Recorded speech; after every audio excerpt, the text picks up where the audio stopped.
Bismillahirrahmanirrahim. Assalamualaikum warahmatullahi wabarakatuh. Hamdan wa syukron lillah, salatan wa salaman ala rasulillah, wa ala alihi wa sahbihi wa malah. Allahumma sholli ala Muhammad wa ala ali Muhammad. Sahabat PKS TV yang berbahagia, Albert Einstein pernah berkata, kegelapan itu tidak ada, yang ada adalah tiadanya cahaya. Dalam kerangka berpikir yang sama, maka sesungguhnya kemalasan itu pun tidak ada. Yang ada adalah tiadanya motivasi. Sahabat sekalian, ketika kita enggan melakukan sebuah aktivitas, maka sebenarnya bukan karena kita malas, tapi yang terjadi adalah karena kita tidak memiliki motivasi untuk melakukan aktivitas tersebut. Motivasi bisa berasal dari dalam diri kita ataupun dari luar diri kita. Begitupun sahabat sekalian, di Ramadan tahun ini, yang hari ini kita ada di penghujungnya.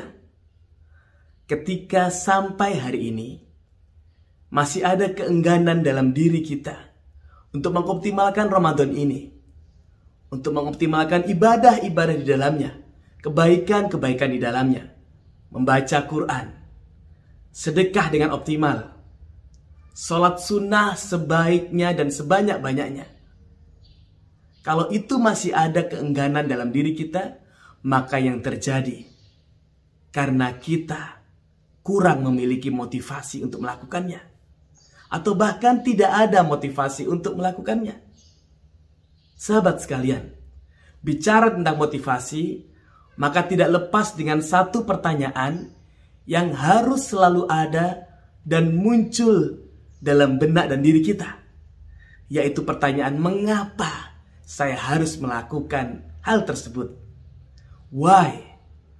Dan Dr. Ari Ginanjar Agustian, penulis buku ESQ Power, beliau juga adalah founder ESQ Leadership Center, mengatakan bahwa ada 3 tingkatan why yang selalu terjadi dalam diri kita. Yang pertama adalah disebut dengan big why. Why atau mengapa, yang jawabannya selalu karena faktor duniawi. Misal, ketika zaman kita masih kecil dulu, kita lalu berpuasa karena janji dari ibu kita yang sangat mencintai kita. Beliau mengatakan, nak, kalau kamu puasa sampai maghrib, maka ibu akan kasih uang kepadamu sekian rupiah. Maka kita termotivasi untuk melakukan puasa tersebut. Itu karena kita memiliki big why. Ukurannya adalah sesuatu yang bersifat duniawi. Yang kedua, yaitu strong why. Sesuatu yang latar belakangnya adalah emosional. Misal, ketika dulu kita masih kecil, mungkin kita pernah puasa hanya sampai waktu duhur. Lalu teman-teman kita mengetahuinya dan teman-teman kita membuli kita, mengejek kita. Puasa cuma sampai duhur. Lalu apa yang terjadi? Kita merasa terlibat emosi kita. Kita ingin menunjukkan kepada teman kita bahwa kita mampu puasa sampai maghrib.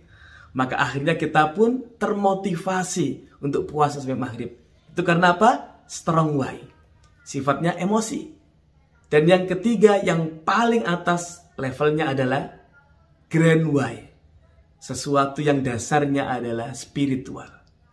Nah, untuk grand why ini, maka kita harus memiliki sesuatu yang membuat kita melakukan hal tersebut karena faktor spiritual. Misal, karena janji Allah atau karena ancaman Allah. Dalam kata lain, kita melibatkan gain dan pain. Kesenangan yang akan kita dapatkan kalau kita melakukan hal tersebut, atau pain, kesengsaraan yang akan kita dapatkan kalau kita tidak melakukan hal tersebut.